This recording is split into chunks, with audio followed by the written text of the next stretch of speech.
ಚೆನ್ನಾಗಿ ಜಗಳ ಆಡಿ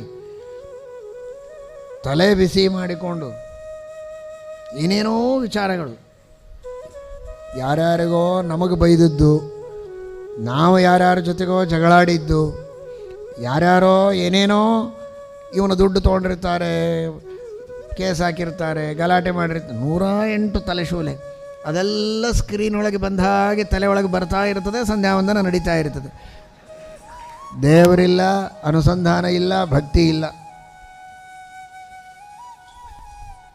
ಹಾಗೆ ಮಾಡಬೇಕೇನಪ್ಪ ಸಂಧ್ಯಾವಂದನ?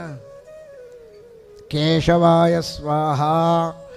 ಸಂಧ್ಯಾವಂದನ ಮಾಡುವಾಗ peace of mind, peace of mind ಅನ್ನೋದು ಬಹಳ ಮಹತ್ವದ್ದು.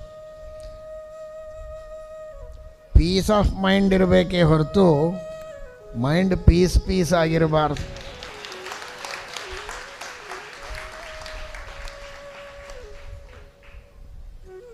ಹೌದಾ ಅಲ್ವಾ?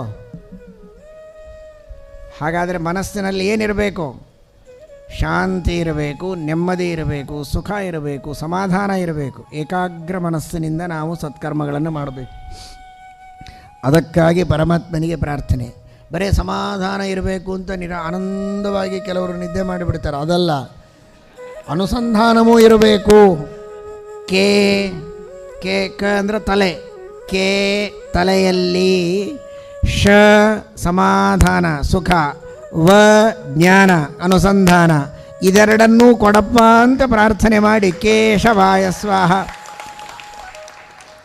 ಶಂಚ ವಂಚ ಶವೇ, ಆನಂದ ಸಮಾಧಾನ ಮತ್ತು ಜ್ಞಾನ. ಶಂಚ ವಂಚ ಶವೇ, ಕೇಶವೇ ಏನ ಸಹ ಕೇಶವ.